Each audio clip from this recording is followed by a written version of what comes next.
guys, good morning. Welcome to my YouTube channel, Boy Chinito TV. Guys, so ngayon punta tayo sa Wawa Dam.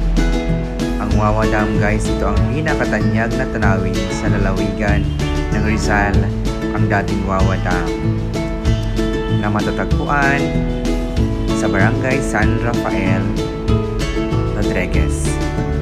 Guys, maganda ang mga ilog dito guys. Malinis, malinaw, at malamig guys. So, hindi kayo magsasawa guys. And guys, ito yung Wawa Dam guys. So nagpunta kami dito is medyo maulan guys, kaya mabaha guys talaga. So careful kayo guys. Sumakay kami ng sagwan or sa Bisaya, bangka or pambot guys. So guys, papunta kami sa waterfalls na papuntahan namin. So guys, maganda talaga dito guys.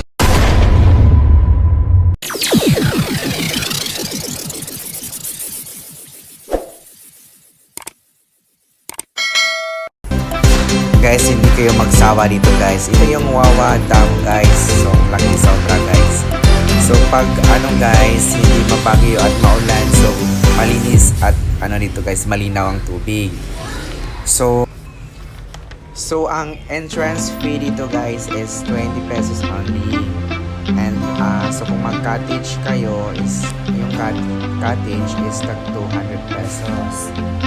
So pwede kayo magbili dito guys, maraming tindahan dito kung gusto nyo. Pero pwede naman kayo magdala ng mga pagkain guys. So ito yung sagwan na papunta dun sa waterfalls guys na pinuntahan namin. So 10 pesos lang ang pamasahin nito guys. So dito na kami papunta doon guys. Lalakad lang kami konti. Yun sa malinaw ang tubig dito guys at malamig. Refreshing talaga guys. Nakakawala ng mga stress guys. So what are you waiting for guys? Punta na kayo dito guys sa San Rafael, sa Rizal guys. Alam nyo guys, ang Wawa Dam, also known as the Montalban Dam. It is the quality dam constructed over the Marikina River in the municipality of Rodriguez, Rizal, Philippines. 1904 guys.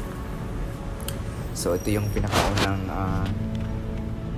pinakukunan ng tubig dati sa Manila guys, sa sinaunang mga panahon. So sobra, ito yung nasa history ito guys sa elementary and high school sa Montalban, Rizal. Ito is yung sinaunang mga panahon. Then guys, sobra. So may nilay dito guys, celebration. And then malaki talaga ito guys. Enjoy. Malaki dito. Pwede kayo dito guys. Wala na mga pagkain.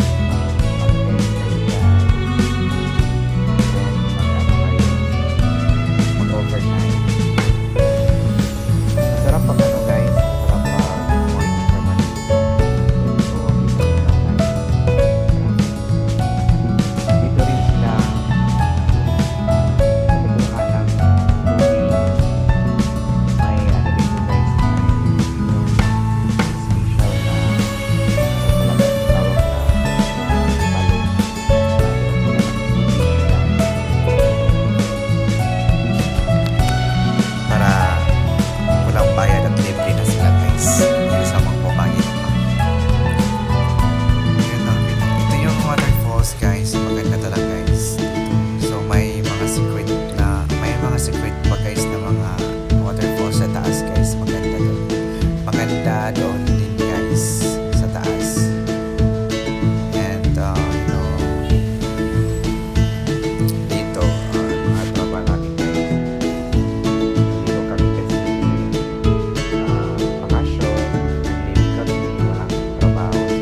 May